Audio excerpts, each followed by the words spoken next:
And we're watching what they're saying on television and who's saying what. The politicians, the media, and all of these rats out there. Something very curious in the wake of Charlie Kirk's death yesterday that I'm noticing online, that I'm sure you've noticed if you've taken a break to peruse Twitter or anywhere on social media, is that when there is political violence against a left individual, a liberal, a Democrat, Democrats are outraged and Republicans are silent or gleeful.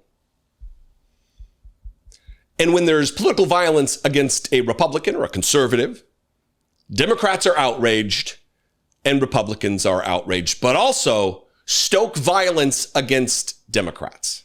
And that's exactly what's happening right now, except at a degree I don't think I've ever seen in the wake of something like what happened yesterday. It's different. It is very different. Yesterday, I did the video about Charlie Kirk's shooting before he was pronounced dead. And I read several tweets from governors, from Pritzker and Newsom and David Pachman and other prominent online thinkers who are liberal or Democrat. And all of them, including myself, condemned political violence. All of them. I have not seen one single Democrat of note anywhere say anything other than this must stop. This is outrageous and deplorable and disgusting and just outright condemnation. You may have seen some rando on Twitter act like an asshole about it, act gleeful about it, not really fully thinking through what the stakes are for the country and our future. But prominent people of note are not doing that. Not so on the right. I did run across this tweet from Adam Swartz, who is apparently a political thinker in Great Britain.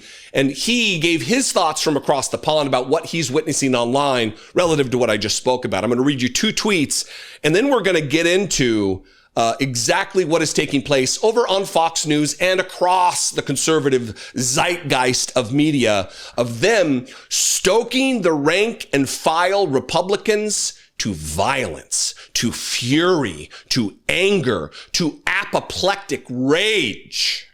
This is Adam Swartz. My observations from the last few hours of monitoring U.S. social media is that Democrats are universally denouncing political violence and calling for calm, while MAGA are escalating rhetoric and lusting for retribution against broad categories of people they identify as their enemies. He followed it up with this: the escalatory potential of political violence is why this should be a moment of U.S. political unity where left and right call for calm. Deliberately incendiary MAGA responses show that they are not a peaceful movement operating under the normal civic values of the United States Constitution. I read this because this is far more poignantly and intelligently stated than I could have mustered. Like, I'm a bombastic guy. I'm a name caller, and all that's fine. I get called names. That's fine. That's fine. It's absolutely fine. But I don't call for violence. You will not find me, videos of me, calling for violence, political violence. I made a joke a few years ago about having a charity boxing match with Tucker Carlson where I challenged him. But that's a charity boxing match inside of a ring with a referee and rules and boxing gloves. That's not a shooter on a roof targeting with a high-powered, high-caliber long rifle a political opponent. That's not inciting an insurrection and an attempted overthrow of the United States government in order to end democracy in America. That's not celebrating the hammer attack on the head of the former Speaker of the House of Representatives, Nancy Pelosi. It's not that. Political violence is wrong. It's wrong. It's wrong. Because it leads us to inflamed passions that sometimes get out of control. When synergies collect and people lose it. And that is exactly what the intent of what I'm getting ready to show you here is. We're going to start with Jesse Waters, who's literally talking about revenge. He's literally talking about what we're going to do. We're going to avenge him. He's talking in this way, not that he's going to do anything. The thin-armed, soft-skinned Jesse Waters, he's not going to deliver a blow. He's not going to go to war. He's not going to commit violence, but he will sure as convince some yokel, some unwashed, low-information Fox News rube to do it in his name. And then he'll deny, what? No, I didn't do that. I didn't say that. Mr. Multimillionaire, Mr. Child of Privilege. And that is exactly what they want. They want to stir the pot so much that the rank and file lose it and start acting out. They want chaos in the streets. They want violence in the United States. They want rivers of blood. Watch this first clip from Jesse Waters, and then we'll move on to his little buddy, Greg Gutfeld. This hits differently because Charlie was one of us. And Trump gets hit in the ear. Charlie gets shot dead. They came after Kavanaugh with a rifle to his neighborhood. They went after Musk's cars. They just shot 2 Jews outside the embassy. Think about it. Scalise got shot, barely survived. It's happening. You got trans shooters. You got riots in LA. They are at war with us. Whether we want to accept it or not, they are at war with us. And what are we going to do about it? How much political violence are we going to tolerate? And that's the question we're just going to have to ask ourselves. Now, Charlie would want us to put as much pressure on these people as possible. Dana nailed it. This is unacceptable and has to stop. And it has to stop now. And everybody's accountable. And we're watching what they're saying on television and who's saying what. The politicians, the media, and all of these rats out there. This can never happen again. It ends now. Greg's right again. This is a turning point, and we know which direction we're going. Starts off nice, doesn't it? This hits differently because Charlie was one of us. Just giving up the whole game, Jesse Waters. Didn't give a single f*** when Melissa Hortman was assassinated at the hands of a Republican gunman. No, but this hits differently because Charlie was also a racist. He was also a white supremacist. He was also a Republican. That's why it's different this time. And then do you notice the vagary of his language? They came after Kavanaugh. A mentally disturbed individual did approach Kavanaugh's house, Brett Kavanaugh, with a weapon, and then called the cops on himself because he was disturbed. That's why he was there. He was disturbed and found clarity enough to call the cops on himself. He wasn't caught by the authorities, by the armed agents of the state who guard the Supreme Court justice. He called the cops on himself. And it's not they. Who's this they? This nebulous they, this dangerous, shadowy they. Who are you talking about? Jesse Waters? They went after Musk's cars. They just shot 2 Jews outside the embassy.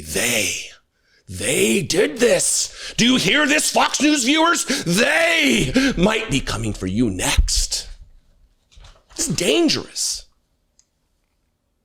It's happening, he says. We've got trans shooters.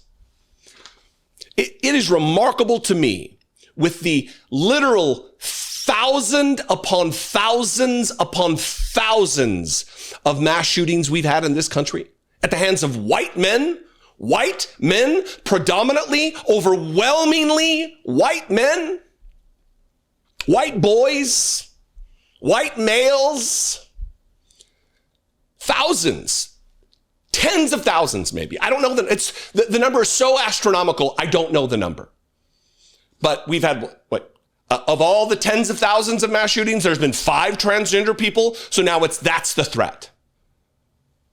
It's all to stoke fear, to otherize marginalized communities so innocent trans Americans will be under threat of violence and death, torture, and murder.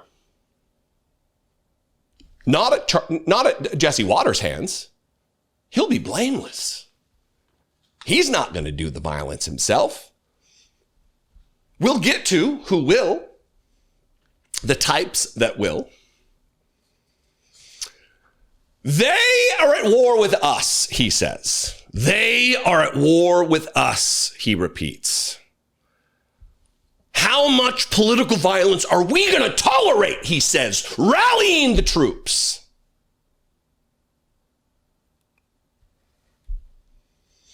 And we're watching what they're saying on television. And who's saying what? This is a threat. We're watching. We're seeing who's saying what they're saying. The politicians and the media and all of those rats out there. They're watching. They're listening. This is a turning point, Jesse Waters says, and we know which direction we're going. Is that right, Jesse Waters? Just another fucking mouthy coward whose words have import, whose words will influence radicals, people already on the edge, who don't know the facts, who are steeped in conspiratorial thinking that is delivered to them, spoon-fed to them by Fox News. Again, Jesse Waters' little buddy, Greg Gutfeld, he had this little add-on to the screed. Yeah, I know that it's somewhat object of mockery to say thoughts and prayers, but thoughts and prayers for his family. They need it from all of us. And Jesse's right. If they could do this, they are capable of anything. I think that was the message.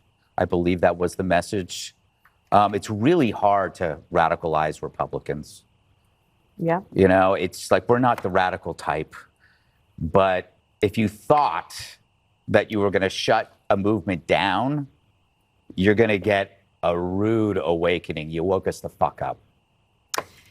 And we will. Again, with the vagary. If they could do this, if they could do this, they are capable of anything. We don't even know if it was one shooter or multiple people. We don't know the motivations of this individual. We don't know. Look, this could easily be some unhinged QAnon nut who is angry that Charlie Kirk backed away from trying to get the Epstein files released.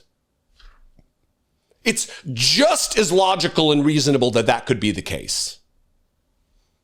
This person, I'm assuming man, could be a liberal, could be someone with leftist ideologies. It could be, but it could just as easily be the other side. If you thought that you were going to shut a movement down, you're going to get a rude awakening. You woke us the fuck up, says little Greg Gutfeld, who's never punched or been punched ever. Never delivered violence or been a victim of violence ever. Yet he's willing to stoke the passions of those who will deliver violence. I've got some others here. Maybe I'll mix this up in another video. Steve Bannon talking about we have not yet begun to fight, talking about war. Sean Hannity acting as though it's Democrats. Nancy Mace on the attention tour, the perpetual attention tour, acting as though Democrats have blood on their hands. This is the Democrats' fault. But then when asked, anyway, maybe I will do that. I would love your opinion on this. This is all meant, to wrap it up, is absolutely meant in no uncertain terms to stoke the passions of the rank and file in the Republican Party. I'd love your opinion on this. Let's have a conversation in the comments wherever you're watching this video. You can also call the voicemail line 714-576-4054. And you can email me, daily@dollemore.com. I love and appreciate you very much. No good will come from this. That's my prediction. I'll see you next time. Be genuine. Take care of one another.